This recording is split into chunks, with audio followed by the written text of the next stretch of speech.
The phone buzzed on the nightstand, a sharp vibration cutting through the silence of the empty house. My hand froze mid-reach for the glass of bourbon I'd been nursing, the amber liquid catching the dim glow of the lamp. The notification glowed on the screen. A direct message from a name I vaguely recognized, Jessica, one of Sarah's friends from her girls' trip. The message preview stopped my heart. Just so you know, she wasn't with us. The words burned into my retina.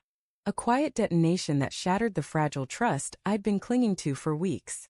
Sarah had left 3 days ago, her suitcase packed with a breezy confidence that felt rehearsed. Just a weekend with the girls, she'd said, her smile too bright, her eyes darting to her phone as it pinged with notifications. The beach house in Cape May, she told me, was rented for a long weekend. For women, wine, and sandy toes. I'd nodded, ignoring the knot in my gut, the one that had been tightening since she started locking her phone screen a month ago.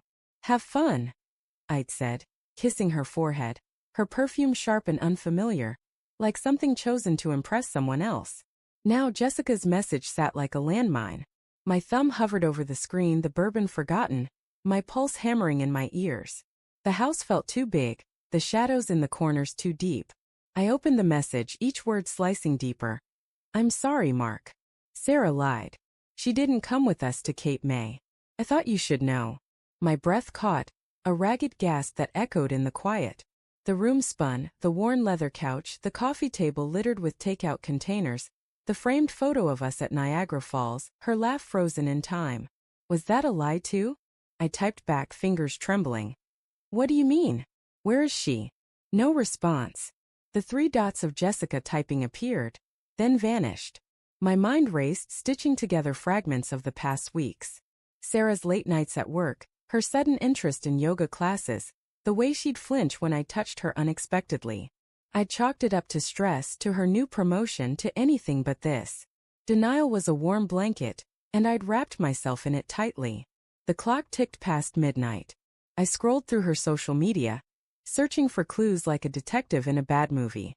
Her last post was a selfie from the airport, her sunglasses perched on her head, captioning it, "Girls' Weekend, here we come." The comments were a chorus of heart emojis and "have fun" from friends. But now each one felt like a mockery. I zoomed in on the photo, her smile a little too perfect, her eyes hidden behind the reflection of the terminal lights. Was she already with him then? I called her. Straight to voicemail. Hey, it's Sarah, leave a message. Her voice was bright, carefree, a stranger's. I hung up, my throat tight. The bourbon burned as I downed it, the glass clinking hard against the table. I paced the living room, the hardwood creaking under my bare feet, each step fueling the storm in my chest, anger, fear, heartbreak, all tangled together like barbed wire. The front door rattled and I froze. Keys jingled and Sarah stepped inside, her hair tousled, a faint sunburn dusting her cheeks. She stopped when she saw me, her smile faltering. Mark? You're still up. Her voice was light, but there was a tremor in it, a crack in the facade. Where were you? My words came out low, sharp, like a blade drawn slowly from its sheath. She set her bag down, her movements deliberate. Cape May, like I said. With the girls. She laughed, but it was brittle like glass about to shatter. Why are you looking at me like that? Jessica messaged me. The words landed like a grenade. Her face paled, her eyes widening for a fraction of a second before she recovered, her lips pressing into a tight line. Jessica? What did she say? She crossed her arms, her posture defensive, but her voice was steady now, practiced. She said you weren't with them. I stepped closer, searching her face for the truth. Her eyes darted away, landing on the photo of us on the mantel. So where were you, Sarah? She sighed, running a hand through her hair. This is ridiculous. Jessica's probably drunk or confused. I was there, Mark. We had a blast, wine, beach walks, the whole deal. But her words were too smooth, too rehearsed, like lines from a script she'd memorized. Then why's your phone off? Why didn't you post anything else all weekend? My voice rose, the anger breaking through the dam I'd built. Who were you with? Her jaw tightened, and for a moment, I saw something flicker in her eyes. Guilt, maybe, or defiance.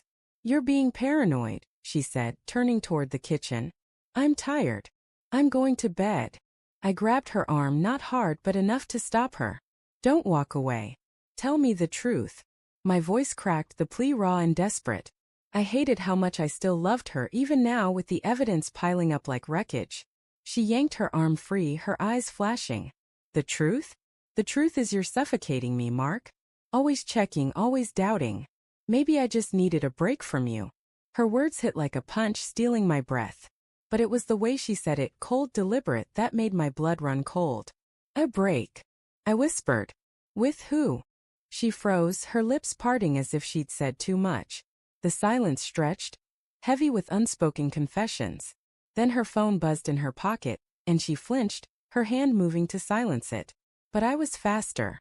I snatched it before she could stop me, the screen lighting up with a text. Miss you already. Same time next week? D. The name David burned into my mind. Her coworker, the one she'd mentioned in passing, the one who always seemed to linger too long at office parties.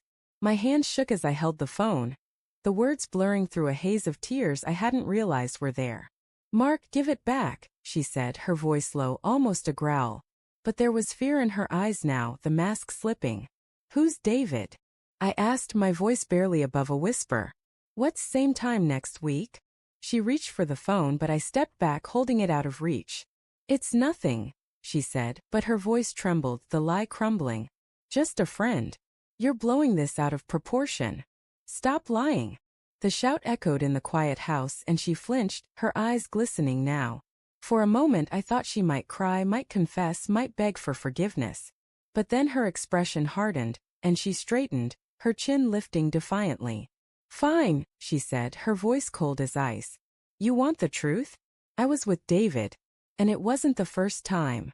The words landed like a sledgehammer, shattering the last of my denial. I'm not happy, Mark.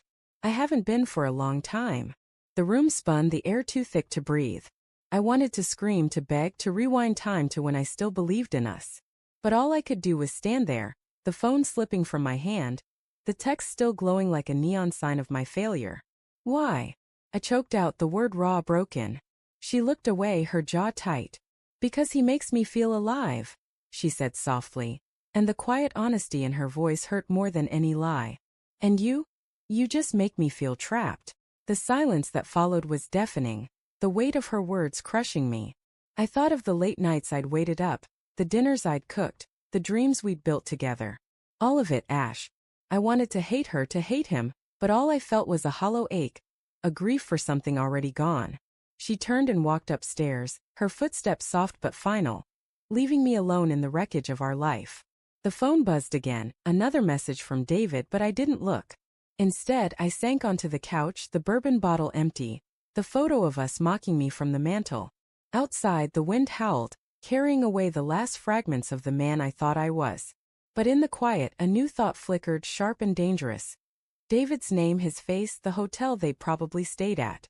I didn't know what I'd do with it yet, but the seed was planted, and it burned.